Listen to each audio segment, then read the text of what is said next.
pourquoi ce cercueil blanc? Peut-être qu'à Hanoï, ils l'ont mis dans un cercueil chinois. De toute façon, il est sûrement vide.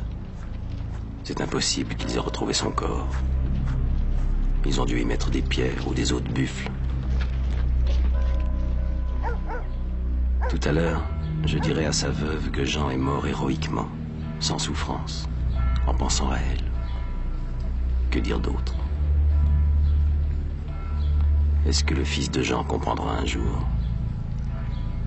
Est-ce que les gens peuvent comprendre ce que nous avons vécu là-bas? Nous n'appartenons plus au même monde.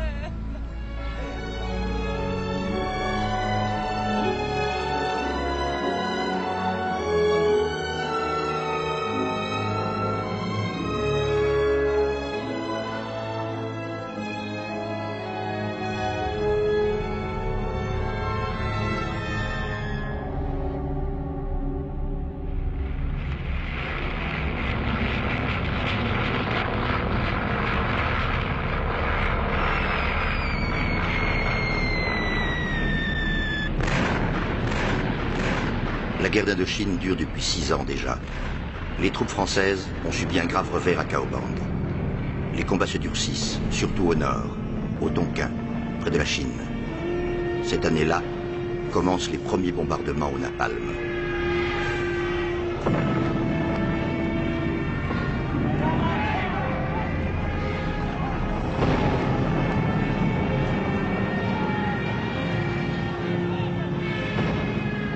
Pendant longtemps, je suis resté silencieux. Au soir de l'enterrement de Jean, et pendant 10 jours et 10 nuits, j'ai écrit leur histoire. Ils étaient 4 lieutenants français. En fait, il n'y en avait que 3. Hans, le légionnaire, était allemand, un ancien de la Wehrmacht. Pour tous, il était le lieutenant. Au début de cette histoire, il est en Indochine depuis longtemps déjà. Il a connu les désastres de Caobang et de la route coloniale 4. Jean et Bernard débarquent le même jour à Saigon du transporteur de troupes Oregon. Ils ont voyagé ensemble depuis Marseille, mais ils ne se connaissent pas. Leurs itinéraires se croiseront encore, mais ils ne se connaîtront jamais. Quant au 4e lieutenant, celui qu'on appelait le pirate, personne ne savait alors où il se trouvait. C'est plus tard que j'ai su. Mais ceci est une autre histoire. Ils ont aimé l'Indochine. Nous avons aimé cette lumière, ces odeurs, le grouillement des villes et des rizières, le mystère des montagnes, la chaleur moite, le fracas de la mousson. Nous avons aimé ce peuple dur à la peine, railleur, courageux. Nous avons aimé cette civilisation ancienne et raffinée. Nous avons aimé les femmes de ce pays, énigmatiques, douces et fières. Je crois que Bernard est de nous tous celui qui s'est le moins laissé prendre à ses illusions. Il avait la lucidité d'un garçon qui ne pleure pas sur lui, mais qui regarde. Il était le fils d'un général, héros de la France libre. Ce père légendaire, c'était sa croix et sa fierté.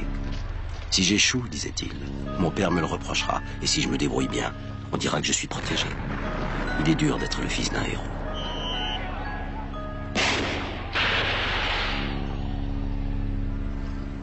Bernard courait toujours après ses rêves d'aventure. Mais à cause de son père, il lui fallait aller à la bagarre plus crânement encore que les autres. Ce qui est sûr, c'est qu'il repoussait tout ce qui ressemblait à un privilège. Les premiers mois, il s'est battu dans le sud, Cochinchine, à Nam. Il commandait un poste perdu dans les rizières. Là, on oubliait le nom qu'il portait. C'était une époque heureuse. Il était né dans le château de famille. De son enfance, il gardait sûrement des souvenirs éblouis. Les chevaux, la chasse, les vacances d'été dans la villa de son grand-père à Deauville. Mais avec cela, une éducation rigide.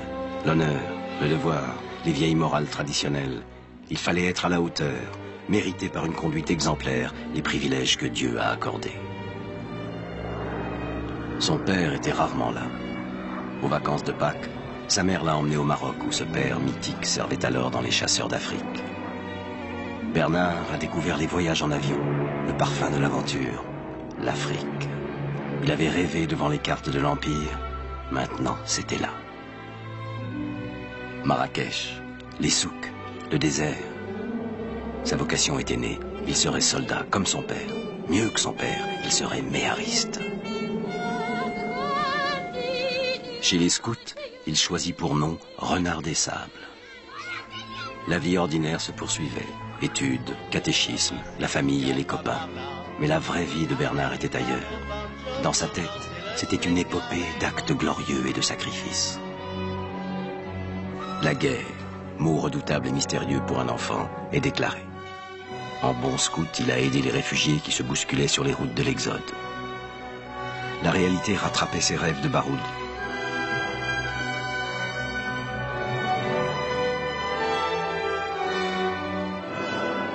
On a raconté plus tard qu'il avait vu son père aux actualités allemandes se rendre à l'ennemi, bras en l'air.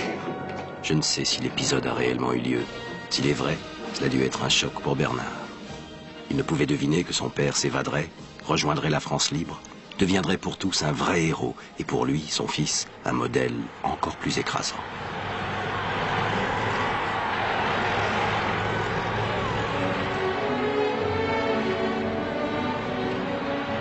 À la libération de Paris, il n'avait pas 16 ans.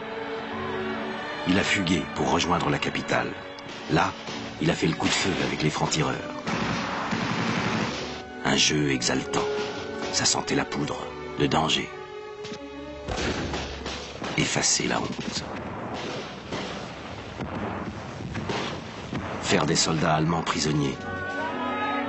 Leur faire lever les bras, lui, le gosse.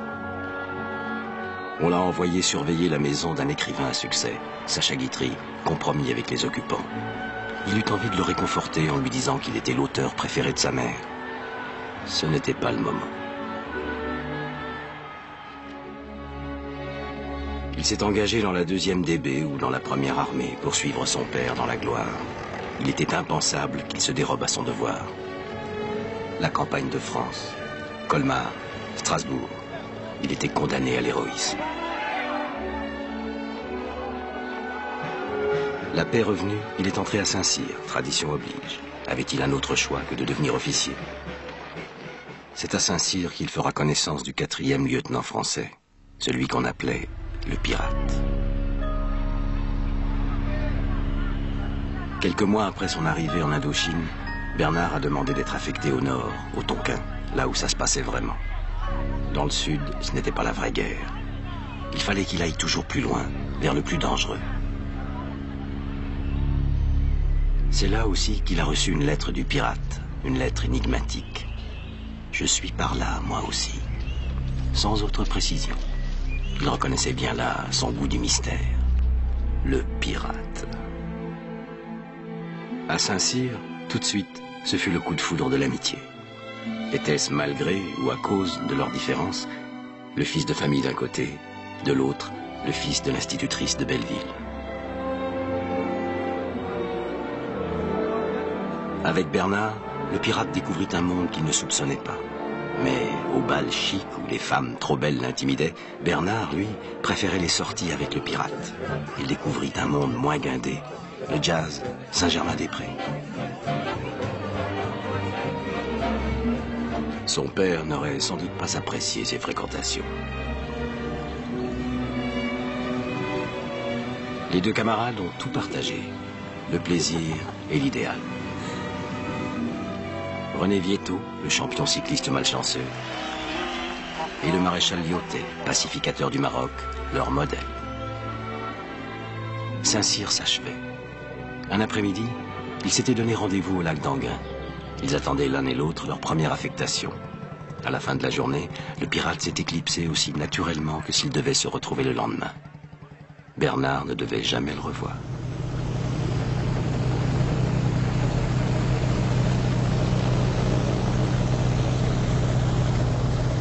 Le mois de février est triste au Tonkin.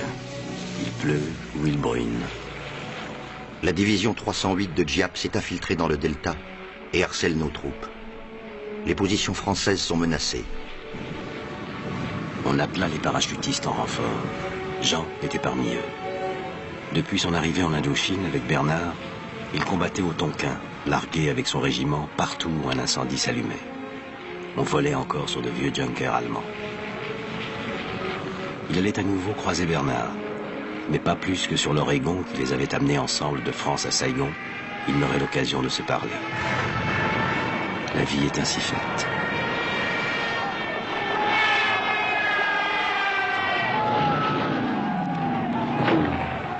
Bernard était à la tête d'une section de tirailleurs algériens, en mauvaise posture. Sa dernière affaire, il la mena avec ses soldats venus d'Afrique. C'était son choix de combattre auprès d'eux, en première ligne. C'est au milieu d'eux qu'il tomba. Ce sont les parachutistes de Jean qui dégagèrent les tirailleurs. Jean a-t-il vu le corps de Bernard? Il n'en a jamais rien dit. Ce n'était pas son caractère de tirer une gloire quelconque du malheur des autres. Je venais d'arriver à l'antenne médicale de Xuan Mai. J'ai recueilli la dépouille de Bernard parmi les blessés algériens, sénégalais et vietnamiens. Tous égaux maintenant devant la mort. J'ai fait sa toilette pour qu'il soit décent quand son père le verrait. Son corps était criblé d'éclats. Je lui joignis les mains. Depuis l'adolescence, la seule vérité que Bernard connaissait, c'était la guerre. Il était fatigué de cette vie. Il n'osait pas le dire à cause de son père. Avec ses économies, il voulait acheter une voiture de sport rouge qui irait vite et épouser une chic fille.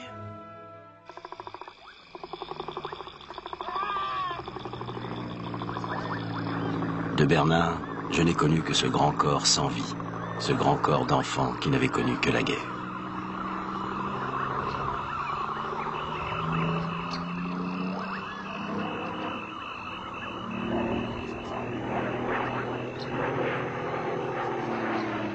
La mort de Bernard a retenti en chacun de nous. C'était un sentiment de gâchis, usant et pénétrant comme la mousson. La pourriture qui colle à la peau. Les questions sans réponse. Le début de l'enlisement. Pourquoi mourions-nous en Indochine ?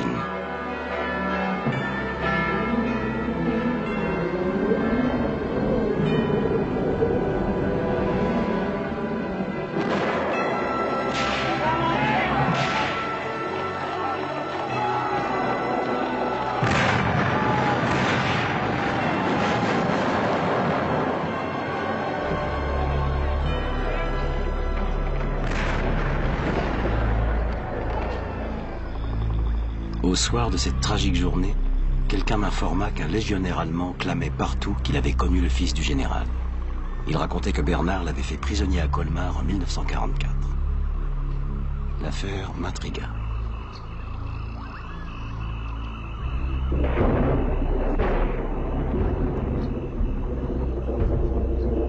C'est comme ça que j'ai rencontré Hans.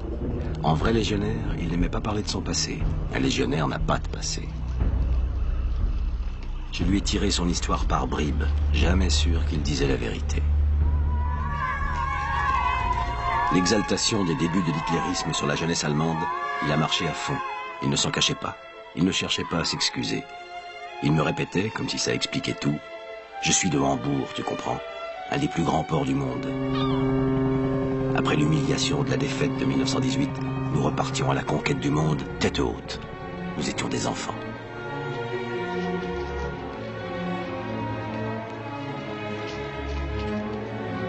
En fait de tête haute, il s'est retrouvé sur le front de Russie, dans la boue, le froid et le sang. Stalingrad. Comment il a été tiré de là, Hans ne l'a jamais dit. Avait-il été blessé, protégé peut-être par un parent haut placé? Avait-il seulement été sur le front de l'Est? Quand je lui posais des questions trop précises, il chantait « Adieu vieille Europe, que le diable t'emporte, adieu mon pays ». Il a épousé une pianiste. Il disait « C'est normal, j'étais musicien. C'est Chopin qui nous a réunis. » Il ne donnait pas de détails, juste très romantique, très polonaise.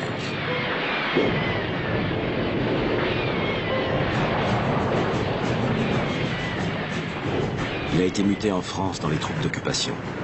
Il a aimé une femme, ou plutôt une femme l'a aimé. Mauvaise époque pour la passion. Elle l'a payé cher. Comme disait Hans, je porte la poisse aux femmes. Encerclé dans la poche de Colmar, il fut fait prisonnier par les légionnaires de l'armée de Lattre. Comment pouvait-il être sûr de s'être rendu à Bernard, Ces histoires qu'il racontait, était-ce la vérité? N'était-ce pas plutôt une légende faite de tous les clichés d'un ancien de la Wehrmacht devenu légionnaire? Il expliquait que, fait prisonnier par la Légion, il s'était engagé à sa libération auprès de ceux-mêmes qui l'avaient capturé. Amour de la discipline. Strasbourg, Marseille, Sidi Bel Abbès. Il s'est retrouvé en Indochine. Adieu, vieille Europe, que le diable t'emporte.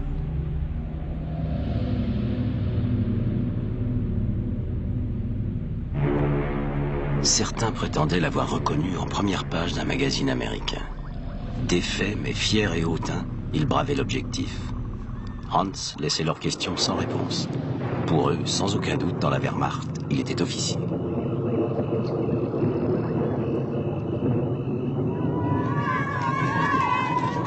Il m'avait livré la version de sa vie à laquelle je faisais semblant de croire. Mais il y en avait d'autres que racontaient des camarades de Hans qui le connaissaient depuis longtemps. On y retrouvait sa jeunesse nazie. On y retrouvait le port de Hambourg. À partir de là, c'était un tout autre destin. Certes, au début, il n'avait pas échappé à la guerre.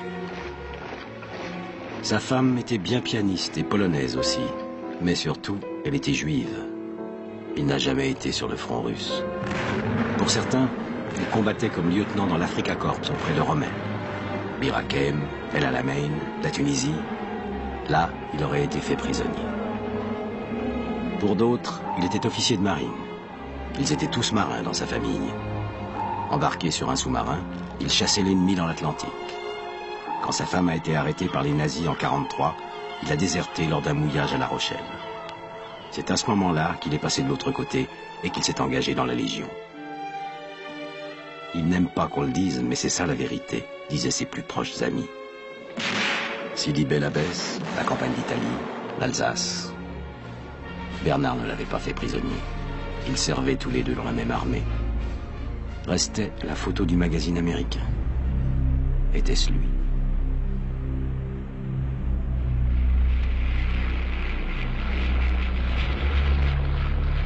Aussi bizarre que cela paraisse, le pirate a appris la mort de Bernard par les journaux qu'on lui parachutait tous les mois avec des munitions et le ravitaillement. Il les rangeait soigneusement et en lisait un par jour, le soir, vers 16 h, comme à Paris. De sa tristesse, il n'a rien dit. Il était dans la montagne, non loin du Laos, avec une compagnie de partisans. Il les avait recrutés lui-même, homme par homme, famille par famille. Il vivait avec ces gars, mangeait avec eux le riz gluant des montagnes, buvait avec eux le thé vert, si fort qu'il est noir.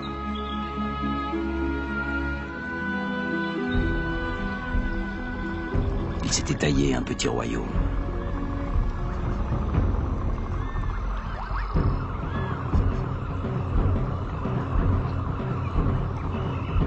Chef de bande, avec cette capacité qu'il avait de s'adapter à tout, il jouait à la guerre.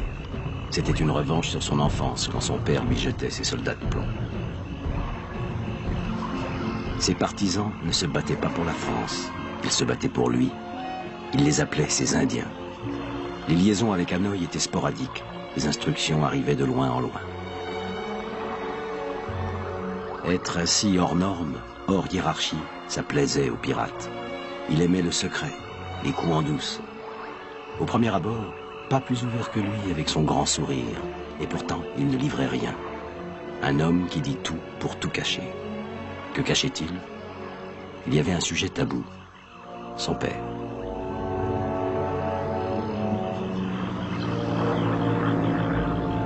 Un Dakota survole la jungle où le pirate s'infiltre. À 2 heures d'avion d'Hanoï et des cognacs soda glacés du Sporting Club. Jean est dans le Dakota. Ça vibre. Il attend le signal du saut. Qui n'a pas connu ça ne peut rien comprendre. La peur au ventre, ce poids au creux de l'estomac, le café du matin au goût amer, les souvenirs qui défilent. La mine, les hauts fourneaux, le fer, l'atelier. En Lorraine, on n'a pas le choix. Sa femme, il l'avait connue encore tout enfant. Ils étaient du même pays. L'été, ils faisaient les foins ensemble, les vendanges en octobre. Il a commencé à travailler très tôt, comme son père et son grand-père. Il en était fier. La guerre arriva. Les Lorrains devinrent allemands. Des camarades avaient reçu la convocation pour le service obligatoire du travail. Il a dit qu'il ne partirait jamais. Il s'est réfugié en Dordogne, et là, il est entré dans le maquis. D'après ce que j'ai su, il est monté rapidement en grade. Il était courageux, le Lorrain, et il n'aimait pas les Allemands. Ces exilés sont devenus alors la célèbre brigade Alsace-Lorraine. La brigade des brigands, disait-on d'eux. Ces soldats de fortune, mal vêtus et pas réglementaires du tout, on les appelait les pouilleux. Ça ne leur déplaisait pas. Ils ont bien combattu, tout le monde s'en souvient. Il a retrouvé sa femme en Lorraine dans l'ivresse de la paix retrouvée. Seule ombre au tableau, son frère. Compromis avec l'occupant, il était en fuite. Jean en fut meurtri. Ils se sont mariés tout de suite. Il était fatigué des lendemains incertains. Engagé pour la durée de la guerre, il retrouva la vie civile pour quelque temps. Un premier enfant s'annonçait. Jean était courageux, dur au travail. Mais ça n'allait pas. Il avait du mal à se réadapter après ce qu'il avait vécu. Il a changé plusieurs fois de travail. Il ne gagnait pas beaucoup. Il est devenu de plus en plus nerveux. Il y a eu des grèves. Il s'est retrouvé en tête des meneurs. Il a encore perdu son travail. Dès cette époque, le souhait de Jean, c'était de devenir officier, de renouer avec la vie qu'il avait vécue dans les maquis, puis avec ceux de la brigade Alsace-Lorraine. Une existence au jour le jour, sans contrainte. Il se remit aux études et... Un matin, on était en train de prendre le café dans la cuisine, me raconta sa femme. Il m'a annoncé qu'il partait pour l'Indochine.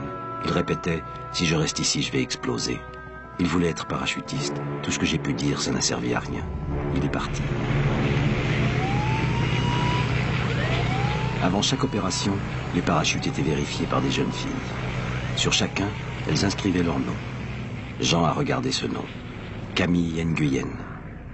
Sa vie était entre les mains de cet inconnu.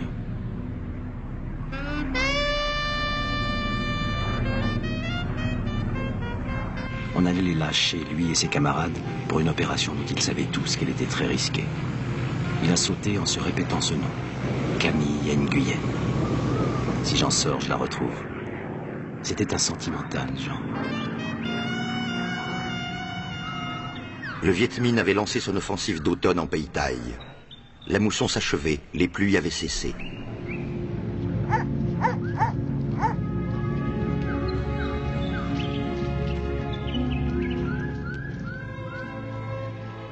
Très vite, on a perdu le contact avec le bataillon de Jean. Silence radio, plus aucune nouvelle.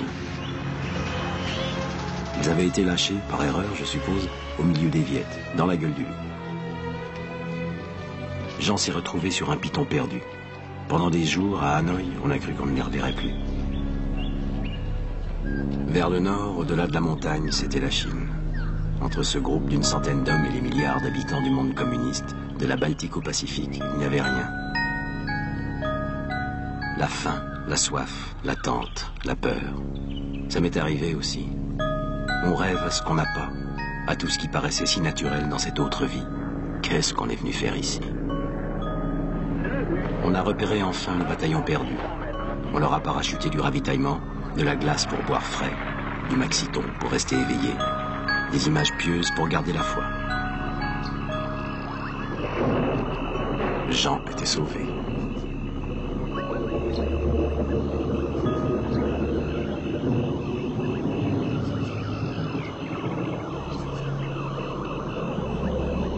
À ce moment de l'histoire des 4 lieutenants, je viens d'être nommé à l'hôpital d'Hanoï, un répit après plusieurs opérations éprouvantes. Bernard, le premier lieutenant, est enterré dans son village natal. Son père a rapatrié son corps en France en demandant pardon à son épouse de n'avoir pu le protéger. Et le pirate, lui, il s'est lancé avec ses partisans dans une opération destinée à desserrer l'étau autour du piton de Jean, encerclé par l'ennemi. Et là, il s'avance vers l'embuscade qui l'attend inexorablement.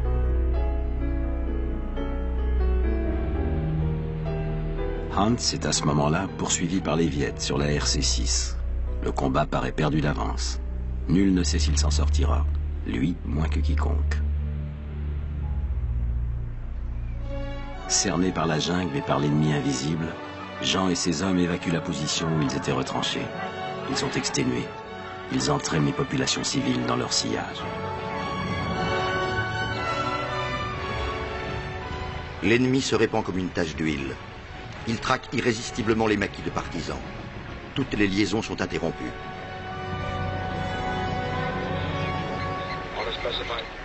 C'est alors que le pirate est blessé, gravement touché. Pour lui, aucune autre solution que l'évacuation. Aucun hélicoptère n'a un rayon d'action suffisant pour arriver là. Le plus proche est à Laicho.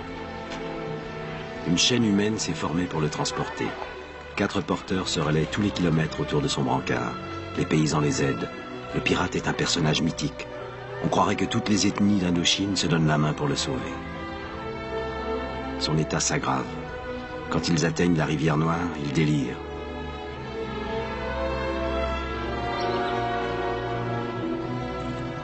Le cortège croise, piqué sur des bambous, les têtes des morts du bataillon de Jean. On a pensé que ses partisans, terrifiés, allaient déserter. Mais ils sont restés. Il était devenu l'un des leurs. Risquer leur peau pour le sauver, ça leur paraissait naturel. Le pirate les aimait, vous comprenez.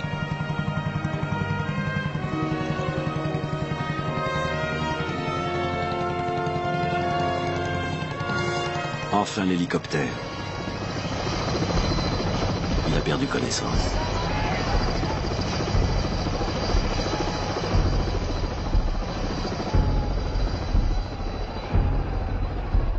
C'est ainsi qu'on le transporte à l'hôpital La Naissant et que je fais la connaissance du 4e lieutenant français.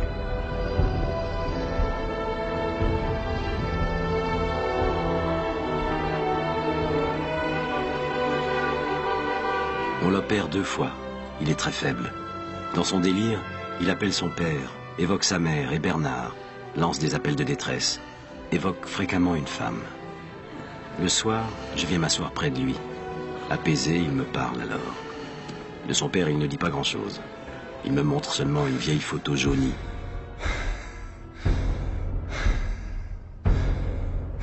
Est-il disparu en 40 près de Sedan ou en Espagne dans les brigades internationales? Sa mère me racontera plus tard que le pirate avait longtemps cru que son père avait survécu, qu'il était à Moscou peut-être, et pourquoi pas héros de l'Union soviétique. Il a dû l'aimer ce père, pourtant si peu compréhensif. Soir après soir, au fil de ses confidences, je suis devenu son ami, autant qu'on pouvait l'être de ce type imprévisible et secret. Sa mère était institutrice, tout imprégnée de la bonne morale républicaine.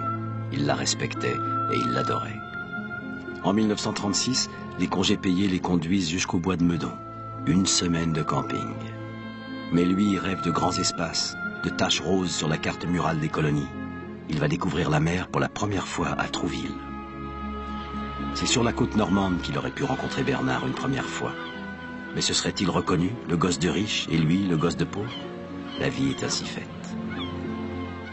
Une seule journée à la mer suffit à l'enflammer. Partir, devenir matelot.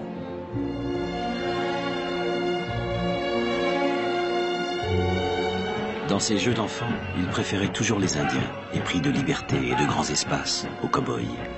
À leur tête, ils déterraient la hache de guerre pour défendre leur territoire. Quand les Allemands occupent la France, il prend la route de l'Exode avec sa mère. Il est ravi, il jubile, enfin il se passe quelque chose. Il a l'impression d'être lancé dans un roman d'aventure. Son père, mobilisé dans l'armée Corap, a disparu. Il était contre la guerre, contre toutes les guerres. Où est-il? Le pirate n'en parle jamais et il n'aime pas qu'on lui en parle. L'Exode les mène à Limoges chez des cousins bienveillants. Il écoute Radio Londres. Il a l'impression que tous les messages secrets lui sont destinés. Il décide alors de passer en Espagne pour s'engager et combattre avec les Français libres. On lui parle d'une filière à Perpignan. Il part en vélo avec des camarades. Aucun d'eux n'a 20 ans. Leur passeur, le pirate l'apprendra plus tard, livre un convoi sur 2 aux miliciens. Le pirate est transféré menottes aux mains à Compiègne. 1 mois plus tard, il est à Buchenwald. Ces années de camp seront l'expérience capitale de sa vie. Il me disait, d'abord, tout ou presque craque. C'est un univers sans merci, où seuls les rapports de force existent. Il n'y a plus que l'être primitif qui mord, se bat, tue parfois pour survivre.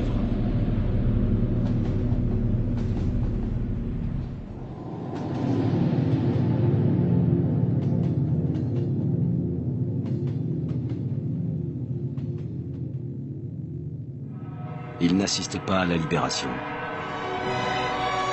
Il est encore à Buchenwald. Il pèse 45 kilos. À son retour, il boit une bouteille de Bordeaux entière au goulot.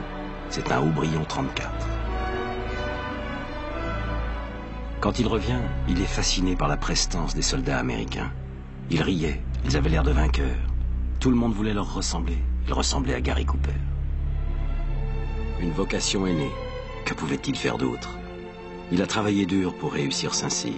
Promotion Indochine, un clin d'œil du destin. De là date sa rencontre et son amitié avec Bernard. Bernard était né avec une cuillère en argent dans la bouche. Il avait tout, mais s'en servait maladroitement. Il était timide et naïf. Le pirate n'avait rien, mais rien ne l'arrêtait. Ils étaient faits pour s'entendre.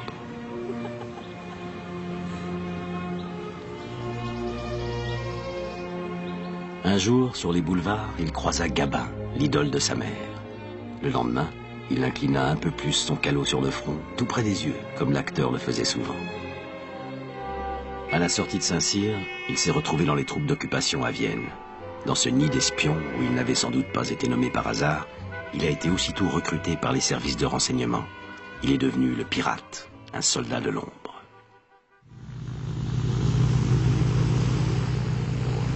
Dès qu'il a été un peu rétabli, je l'ai envoyé en convalescence en France. On l'a débarqué de nuit pour échapper aux manifestants qui protestaient contre la sale guerre. Pour eux, nous étions des parias. Il fallait nous cacher.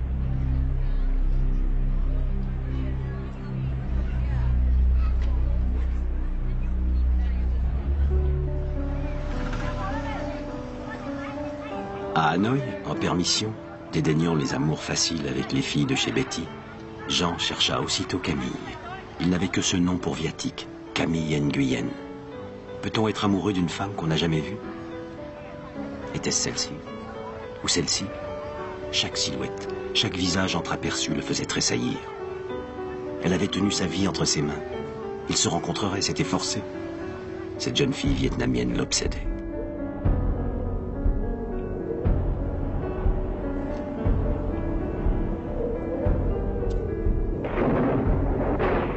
Hans avait échappé à ses poursuivants et sans répit était reparti en opération avec ses légionnaires.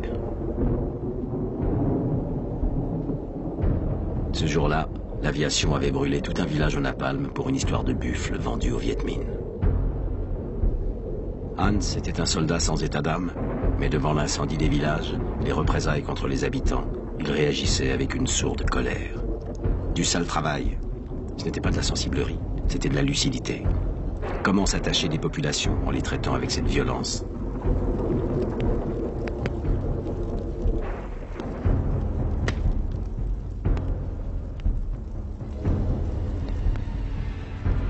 Quelle confiance, quel respect attendre de gens dont on saccageait les vies.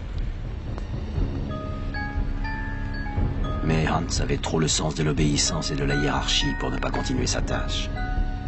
La guerre était sa patrie. Elle était la nôtre. En France, tout parut étranger aux pirates. Derrière la vitre du train qu'il menait à Paris, les paysages familiers semblaient ceux d'un rêve très ancien dont il était exclu. Il vit sa mère. Quand il était à Buchenwald, elle avait cru ne jamais le revoir.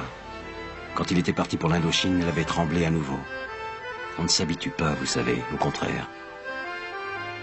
L'annonce de sa blessure l'avait presque soulagé. Il était vivant. Mais elle reconnut à peine son garçon, malgré tous ses efforts pour se montrer tendre. Il était silencieux, sombre. Il mettait ça sur le compte de sa blessure et de sa fatigue. Elle sentait bien qu'il y avait autre chose, mais elle n'osait pas l'interroger. Il voulut revoir les lieux de son enfance et d'abord l'école où sa mère était institutrice. Plus tard, il me raconta que c'est là, en voyant jouer les gosses, qu'il fut assailli de doutes. Quel rapport y avait-il entre les valeurs qu'on lui avait apprises et le combat qu'il menait en Indochine? Les Viet tuent, torturent, terrorisent les paysans pour les contraindre à les aider. Mais si nous, Français, utilisons les mêmes moyens qu'eux, au nom de quoi avons-nous le droit de les combattre? Ils vont nous vaincre et nous allons nous déshonorer. Il prit le train pour aller sur la tombe de Bernard. Il arriva dans le cimetière de Quimperlé un dimanche en fin de matinée. Il n'éprouva ni tristesse, ni colère. Juste ce sentiment d'étrangeté. Que faisait Bernard, tué dans une rizière, au milieu de ces morts tranquilles?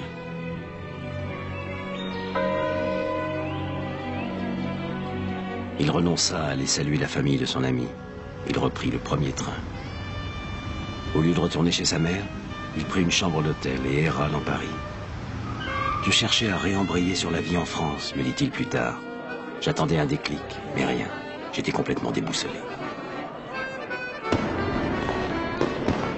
Le 14 juillet, il alla en badaud regarder défiler l'armée aux Champs-Élysées. Saint-Cyr lui paraissait si loin désormais. C'étaient des camarades, mais je me sentais en dehors, comme un prêtre défroqué.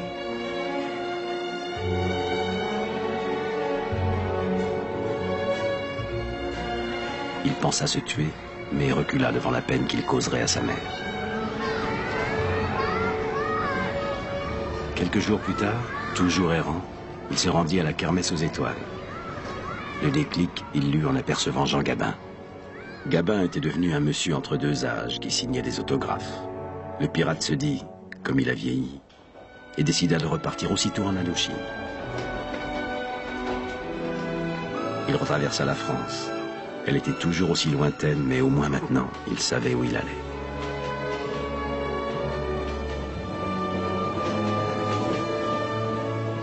Marseille, 3 ans déjà qu'il avait embarqué pour la première fois. Plus tard, il me raconta que dans le train qui l'emmenait, en même temps qu'il éprouvait du soulagement à quitter la France, il s'était dit que ça aurait été bien tout de même s'il avait eu pour le retenir une femme et des enfants. Oui, me dit-il, c'est bizarre. J'ai éprouvé la nostalgie de la vie de tout le monde. Il embarqua sur un paquebot de transport civil des messageries, le président de Cazalet. C'est à bord qu'il apprit, sans y attacher beaucoup d'importance, que 2 semaines auparavant, des parachutistes avaient sauté sur un petit village du Tonkin, Dien Bien Phu.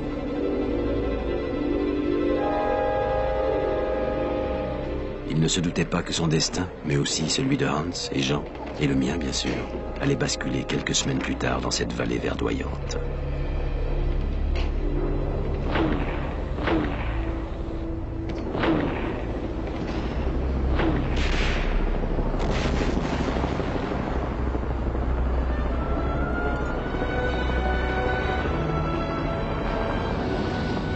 Au fur et à mesure que le bateau s'éloignait de la France et le rapprochait de l'Indochine, sa morosité se dissipait. Au passage du canal de Suez, alors que la chaleur accablait les passagers, il se sentait, lui, renaître. Il redevenait le pirate, le gosse plein d'appétit et de culot. Il fut même repris par sa fascination de la mer, comme à Trouville en 1936, quand il s'était juré de devenir matelot.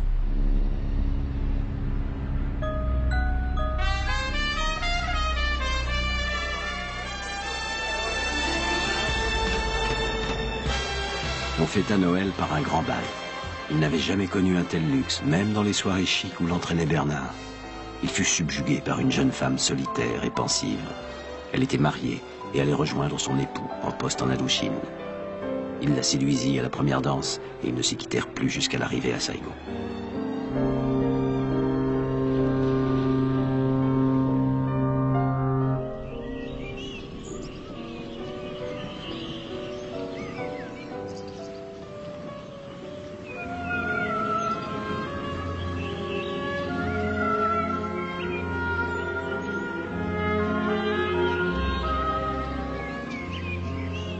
J'avais quitté l'hôpital d'Hanoï pour le port d'Haiphong où je m'apprêtais à rentrer en France quand on me dit qu'on avait besoin d'un toubib à Dien Bien Phu. À croire le médecin général qui m'avait convoqué, c'était un remplacement de 15 jours au plus. J'acceptais.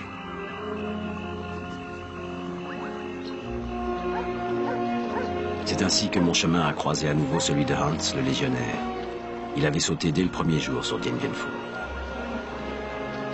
Hans avait fait la connaissance d'une journaliste. Elle écrivait un article sur la Légion et sur ses hommes. Il l'avait prise sous sa protection et lui vouait une véritable dévotion. Brigitte avait passé près de 2 ans au camp de concentration de Ravensbrück. C'était une ancienne résistante et Hans aurait pu être un de ses bourreaux.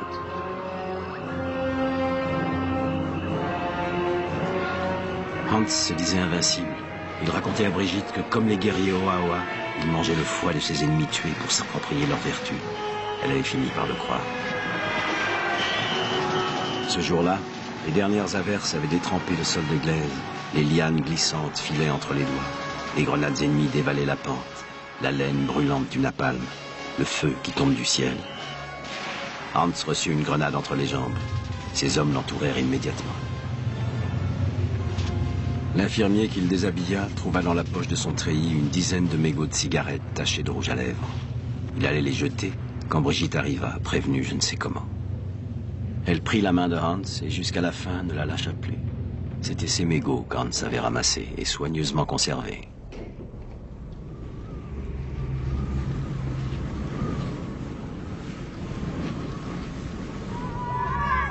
Il délira toute la nuit.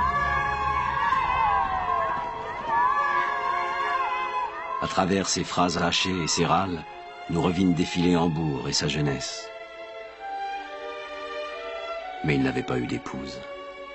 La pianiste polonaise et juive, c'était de la légende.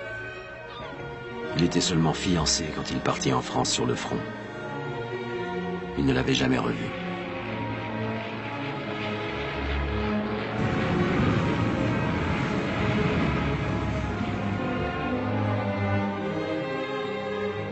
Elle savait par les actualités qu'il avait eu l'honneur, le premier, de hisser le pavillon nazi sur la tour Eiffel en juin 40. Elle en avait été très fière, puis plus rien. Ses lettres étaient restées sans réponse. De ses amours, il ne restait que le souvenir d'une Parisienne qu'on avait tondue.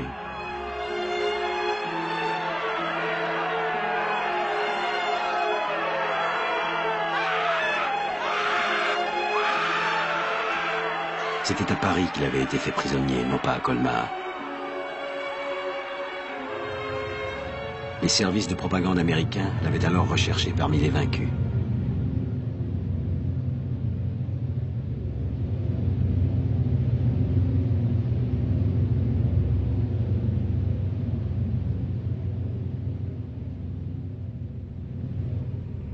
Il était bien l'homme en photo sur le magazine. Les Américains avaient tenu à exhiber le symbole défait de la victoire allemande de juin 40.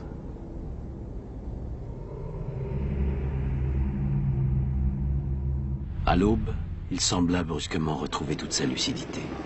On décida de l'évacuer. Il déclara d'une voix claire qu'il s'appelait Kurt et non Hans. Il me demanda si sa blessure était grave. Je l'assurai que non, bien sûr. Il regarda la jeune femme qui tenait sa main et déclara que ce Noël serait son plus beau Noël. Puis il nous demanda de lui allumer une cigarette. Le temps qu'elle sorte son briquet, il était mort.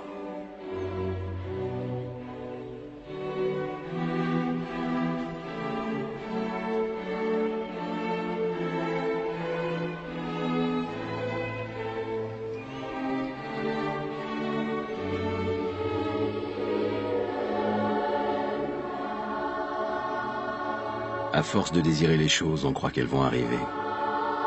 À Noël, la femme de Jean crut qu'il allait revenir. Elle l'avait dit à ses enfants. Il n'est pas venu.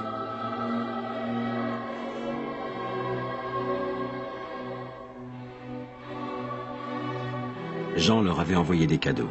Un kimono de soie pour sa femme et sa fille, et un sabre chinois pour son fils. Dans sa lettre, il écrivait « Je vous aime très fort ». C'était un sentimental. Sa femme pleurait doucement en me lisant cette dernière phrase. C'était bien de Jean de faire des surprises comme ça, rajouta-t-elle.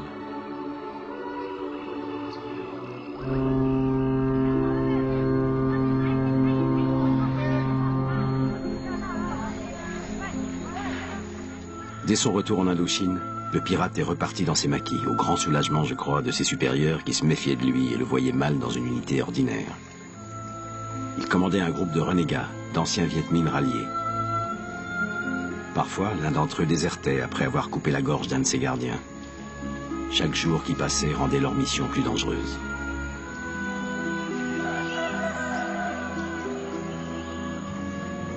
À la fin de sa mission, le pirate fut affecté je ne sais comment à l'état-major. Que s'était-il passé? Qu'avait-il vu ou subi pour abandonner?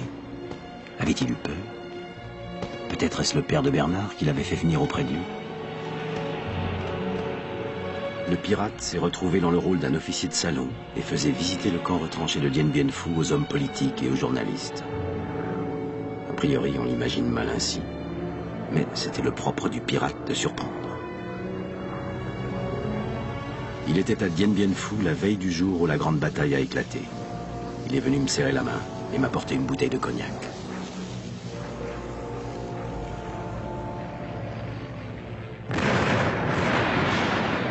Longtemps espéré, l'attaque vietmine sur le camp retranché tourne au cauchemar. Un bombardement féerique. À 18 ans, j'avais vu de petits films d'amateurs tournés en Afrique où l'on voyait le docteur Schweitzer, les pirogues, les éléphants, les buffles, la chirurgie sur un coin de table. J'avais décidé alors d'être médecin colonial. Ça m'a paru être un beau métier d'homme. La guerre s'achevait et j'ai pensé qu'on aurait 20 ans de paix. Je voulais être utile. Mais les médecins coloniaux, ça va aussi à la guerre. Et là, j'ai été servi. Rapidement, le terrain d'aviation est impraticable. Bientôt, les blessés ne pourront plus être évacués.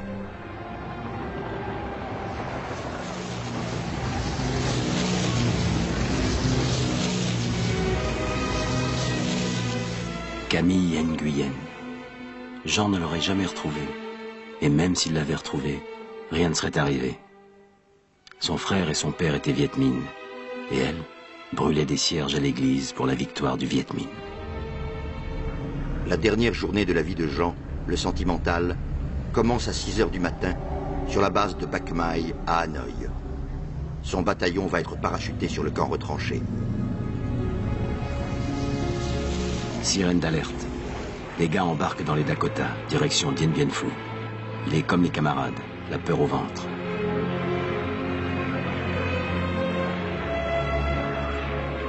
Signal de saut. On y va. À qui pense-t-il?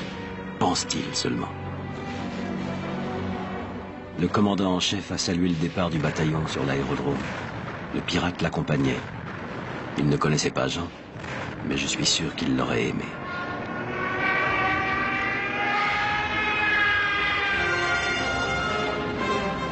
Le soir de l'enterrement de Jean, sa veuve me remit la dernière lettre qu'elle avait reçue de lui. Si un télégramme t'annonce ma mort, n'en crois rien. Cela ne peut m'arriver.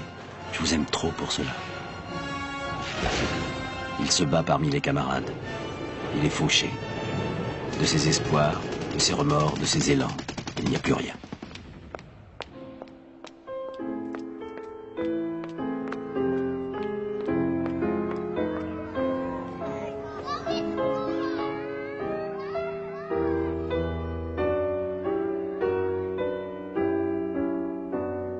Cette silhouette brisée, c'est Jean, photographié par un soldat, à l'instant même où il meurt.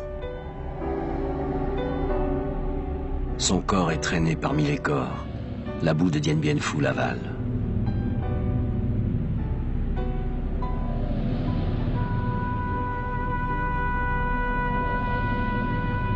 Dien Bien Phu sera notre tombeau. Rien ne pouvait plus l'empêcher.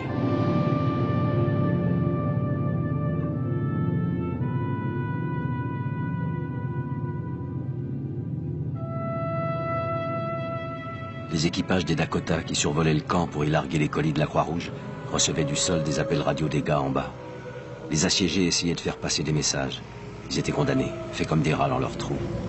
Faites-moi savoir si ma femme a accouché.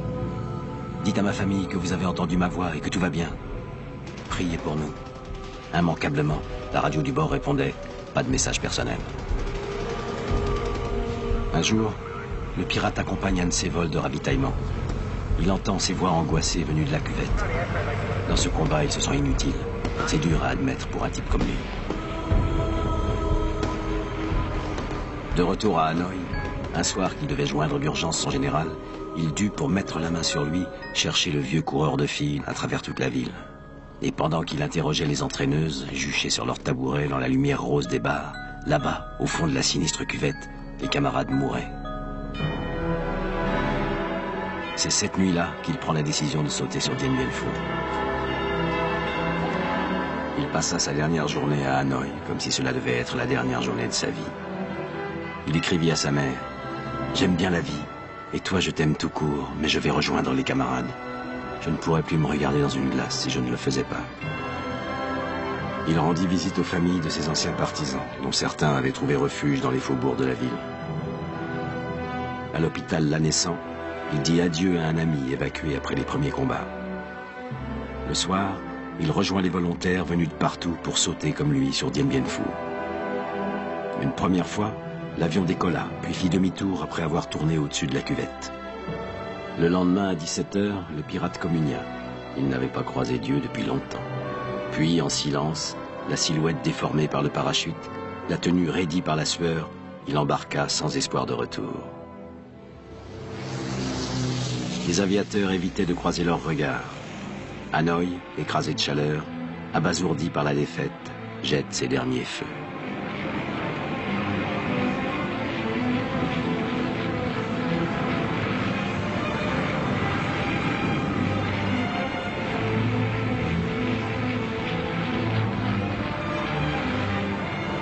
Maintenant, le cœur serré, cerné par la nuit, il saute dans la fournaise, en hurlant, comme pour une charge, sabre au clair. Quelques heures plus tard, je vois sa grande carcasse se profiler à l'entrée de la casemate où j'opère les blessés avec les moyens du bord. Il est tout pâle, il sourit. À 17 h ce jour-là, Dien Bien Phu est tombé. La nouvelle est connue à Paris le lendemain matin. Il régnait sur le camp retranché une puanteur extraordinaire qu'il m'arrive de retrouver dans mes cauchemars d'aujourd'hui. Les mères, les pères, les épouses, les enfants, familles et amis des soldats sacrifiés s'interrogent entre espoir et angoisse. Qu'est devenu celui qu'ils aiment, celui dont depuis tant de mois, ils attendent le retour? Le pirate et moi, nous marchons au milieu d'une horde d'hommes vaincus et désarmés vers le camp d'internement. Le voyage va durer plusieurs semaines. Beaucoup de ces gosses vont mourir d'épuisement. Nos gardiens nous expliquent que nous allons être rééduqués. Le pirate me dit qu'après Buchenwald, il ne supportera pas une deuxième fois une détention. Tu ne sais pas ce que c'est, me répète-t-il. Moi, oui. Je tiendrai pas. Je préfère mourir tout de suite. Mais il tient. Amaigri, décharné, le visage creusé par la malnutrition, le travail forcé, les terribles séances d'autocritique, les brimades et les coups, il tient. Et quand tant d'autres, à bout, se laissent aller et sombrent, il se rase chaque matin. Il restera droit, c'est son honneur. J'essaie de l'imiter. Sans son exemple, aurais-je tenu moi-même?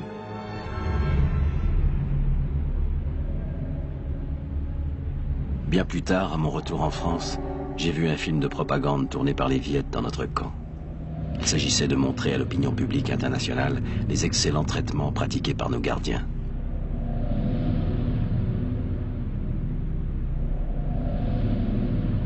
J'y reconnus le pirate. Le caméraman russe l'avait filmé en gros plan. Il ne laissait personne insensible. Contraints sous la menace de jouer nos rôles de prisonniers modèles, frais et joyeux, c'est une sinistre comédie. Et pourtant, ce film où tout est trucage et mensonge témoigne d'une certaine vérité. Des hommes soumis aux pressions sont capables de rester des hommes. J'ai songé aux pirates en voyant ces images. J'ai songé aussi aux camarades qui, dans les rares moments de détente dont nous disposions, se racontaient ce qu'ils feraient dès qu'ils seraient libres.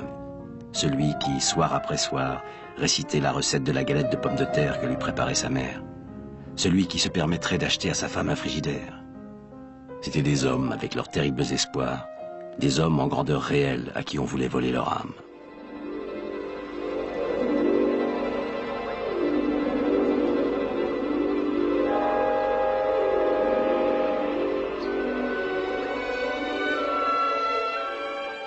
Et puis, on a ouvert les camps. On nous a libérés. Beaucoup sont morts à 2 pas de la liberté. C'est un souvenir lourd à porter d'avoir tenu la main d'un garçon de 20 ans dont on savait qu'il allait mourir dans la nuit. À ce moment-là, l'homme est vraiment un enfant.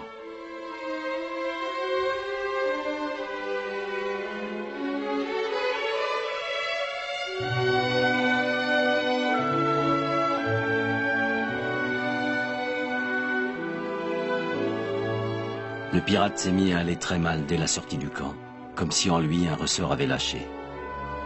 On nous a regroupés à Dalat avant le rapatriement.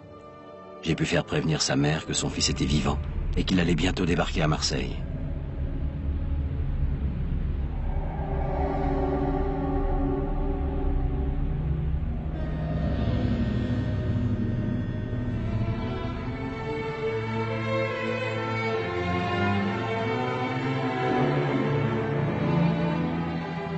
J'ai embarqué avec le pirate. Il était de plus en plus bas, prostré, silencieux. Il ne se plaignait pas. Il écoutait de la musique sur l'électrophone qui ne l'avait jamais quitté, même dans les maquis tonkinois. C'était un cadeau de Bernard. Il appelait ça sa boîte à cafards.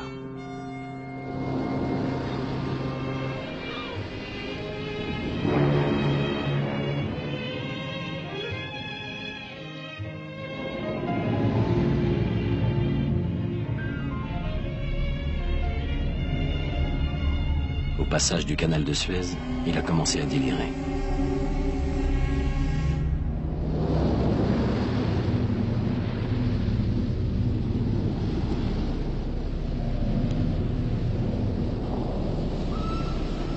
La femme de Jean est venue à Marseille. Elle savait que son mari était disparu, qu'il était mort sans doute. Gardait-elle un vague espoir? Avait-elle le besoin de savoir, d'interroger ceux qui auraient pu lui parler de son mari? Dans le même wagon, la mère du pirate restait silencieuse.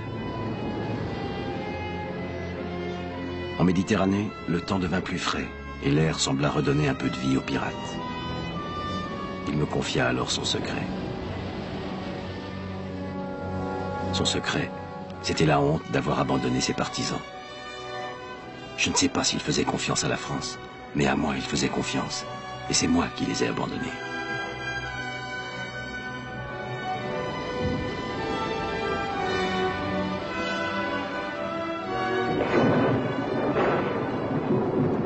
Le répit fut de courte durée. Lutter pour la vie ne l'intéressait plus. Il ne mourut pas cette nuit-là. Le pirate est mort dans les bras du docteur le 1er novembre 1954. C'était le dernier des 4 lieutenants français. Il s'appelait Antoine. Sa mère avait tant rêvé de son fils lui ouvrant les bras, de cette première étreinte après tant d'attentes et tant d'angoisse. Elle le voyait descendre de la passerelle, comme elle avait vu quelques mois auparavant aux actualités, les GI descendre vers leur famille au retour de Corée. Ne resterait-il rien de lui? On a largué son corps à la mer. C'est lui qui me l'avait demandé avant de mourir. Il a disparu comme il avait vécu.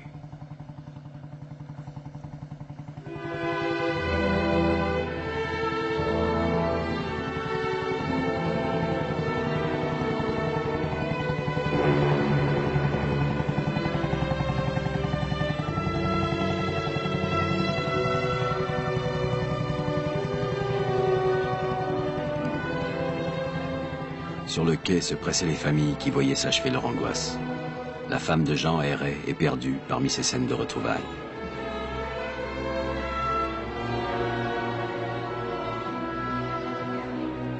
La mère du pirate cherchait son fils parmi toutes ces têtes et ne le trouvait pas.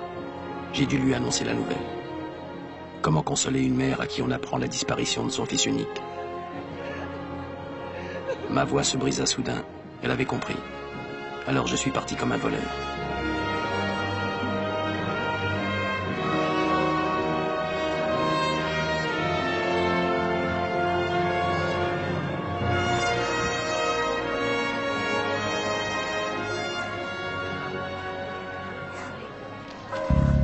Un jour, on a rapatrié le cercueil chinois de Jean venu de je ne sais où.